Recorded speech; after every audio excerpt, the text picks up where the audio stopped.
भारताच्या हद्दीमध्ये सुद्धा येऊ शकत नाही। आतापर्यंत पाकिस्तानने डागलेले जे ड्रोन होते ते सगळे नष्ट करण्यात आलेले आहेत। पाकिस्तानकडून अनेक भागात ड्रोनना हल्ल्याचा प्रयत्न झाला, मात्र भारतीय लष्कराकडून हा प्रयत्न हाणून पाडण्यात आलेला आहे। गुरदासपूरच्या डेरा बाबा नानक जवळ स्फोटाचे आवाज जो आहे ते ऐकू आलेले आहेत। धार्मिक स्थळांना निशाणा बनवण्याचा पाकिस्तानचा पुन्हा एकदा प्रयत्न जो आहे तो पाहायला मिळतोय। काल सुद्धा वैष्णोदेवी परिसराच्या जवळ पूर्णपणे गस्त जी आहे ती वाढवण्यात आलेली होती आणि आजही धार्मिक स्थळांना टार्गेट पाकिस्तानकडून केलं जात आहे। नागरी वस्त्यांना टार्गेट केलं जात आहे, सैन्याच्या बेसना टार्गेट केलं जात आहे, एअरपोर्टना सुद्धा टार्गेट केलं जात आहे। मात्र आपली एअर डिफेन्स सिस्टीम ही इतकी कमाल आहे, इतकी सक्षम आहे की प्रत्येक हल्ला भारतीय सैन्याकडून आपल्या एअर डिफेन्स सिस्टीमकडून परतवून लावला जातोय। पाकिस्तानकडनं पुन्हा एकदा आता आगळीक केली जात आहे। पहिल्या दिवशी सुद्धा पाकिस्तानकडनं 400 ड्रोन टाकण्यात आले होते आणि आता पुन्हा एकदा आजही पाकिस्तानकडनं पाकिस्तानची खुमखुमी अद्यापही थांबलेली दिसत नाही। पाकिस्तानकडनं पुन्हा एकदा हे ड्रोनना हल्ले या ठिकाणी केले जात आहेत। गुरदासपूरच्या डेरा बाबा नानक जवळ सुद्धा हा स्फोटाचे आवाज या ठिकाणी झालेले आहेत। राजस्थानमध्ये आतापर्यंत 30 ड्रोनना हल्ला करण्यात आला होता, मात्र हे 30ही ड्रोन भारतानं पाडलेले आहेत। आतापर्यंत राजस्थान, गुजरात, जम्मू आणि पंजाब या ठिकाणी पाकिस्तानकडनं ड्रोनना हल्ला करण्याचा प्रयत्न करण्यात आला, मात्र हे सगळे ड्रोन भारताच्या हद्दीमध्ये येऊ शकले नाहीत। ड्रोन हवेतच या ठिकाणी नष्ट करण्यात आलेले आहेत। पाकिस्तानकडनं सातत्यानं धार्मिक स्थळांना निशाणा बनवण्याचा प्रयत्न केला जातोय।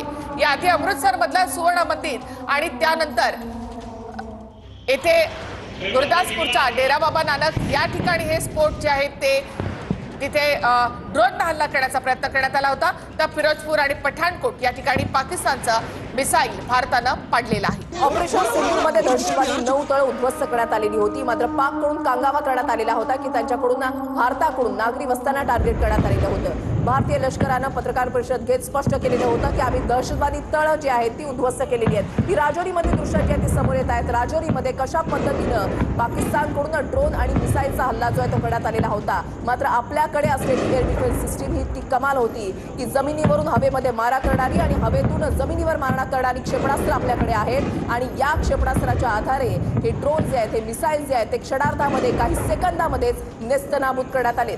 राजौरीमध्ये पाकिस्तानचे सगळे ड्रोन भारतानं पाडलेले आहेत। त्यांची ही दृश्य आपण या ठिकाणी पाहतोय की पाकिस्तानकडनं राजौरीमध्ये सगळ्यात जास्त ड्रोनना हल्ला करण्यात आला होता आणि आपल्या एअर डिफेन्स सिस्टीमनं आपल्या भारतीय लष्करानं हे सगळे ड्रोन या ठिकाणी पाडलेले आहेत। एकाच वेळी अनेक ड्रोनद्वारे हल्ला राजौरीमध्ये करण्यात आलेला होता आणि हे सगळे ड्रोन भारतानं पाडलेले आहेत।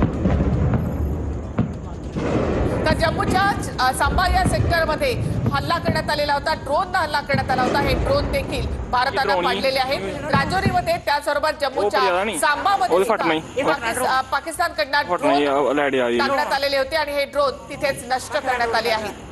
पाकिस्तानच्या कुरापती या सुरूच आहेत। धार्मिक स्थळांना टार्गेट केलं जात आहे, निशाणा बनवण्याचा पाकिस्तानचा प्रयत्न आहे आणि त्यासोबतच नागरी वस्त्यांना टार्गेट केलं जात आहे, एअरपोर्टना टार्गेट केलं जात आहे आणि आपल्या सैन्य दलाच्या एअरबेसना सुद्धा या ठिकाणी टार्गेट केलं जात आहे। मात्र प्रत्येक हल्ला भारतीय सैन्याकडून आपल्या एअर डिफेन्स सिस्टीमकडून परतवून लावला जातोय। राजौरीमध्ये पाकिस्तानचे सगळे ड्रोन हे भारतानं पाडलेले आहेत। काल सुद्धा जवळपास 300 ते 400 ड्रोन पाकिस्तानचे पाडण्यात आलेले होते आणि आज सुद्धा 8:30 वाजल्यापासून 8-8:30 वाजल्यापासून जसा अंधार पडला तसं पाकिस्तानकडून ड्रोन आणि मिसाईलचे हल्ले जे सुरू झालेले आहेत त्या प्रत्येक ड्रोन हल्ल्याला, त्या प्रत्येक मिसाईलच्या हल्ल्याला आपल्या भारतीय एअर डिफेन्स सिस्टीम हे चोख प्रत्युत्तर देत आहे। ते ड्रोन आणि मिसाईल्स नेस्तनाबूत केले जात आहेत। तर अमृतसरच्या वायुदल कंटोनमेंट जवळ गोळीबाराचे जोरदार आवाज सध्या येत आहेत। पाकिस्तानकडनं जे ड्रोन या ठिकाणी टाकले जात आहेत तर ते ड्रोन तिथेच नष्ट केले जात आहेत आणि त्याच्याही स्फोटाचा आवाज या ठिकाणी येत आहे। धार्मिक स्थळांना लक्ष्य करण्याचा प्रयत्न देखील पाकिस्तानकडनं करण्यात आलाय। गुरदासपूरच्या डेरा बाबा नानक जवळ देखील स्फोट घडवण्याचा स्फोटाचे आवाज येत आहेत, मात्र जे ड्रोन या ठिकाणी टाकले जात आहेत ते ड्रोनचा हा स्फोट होतोय त्याचे आवाज या ठिकाणी ऐकू येत आहेत। राजस्थानमध्ये देखील 30 ड्रोन भारतानं पाडलेले आहेत। आतापर्यंत पाकिस्ताननं ड्रोनना ज्या ज्या ठिकाणी हल्ला केला तर ते सगळे ड्रोन नष्ट करण्यात भारताला यश आलेलं आहे। पाकिस्तानच्या ड्रोन हल्ल्यात आतापर्यंत भारताचं कोणतंही नुकसान झालेलं नाही।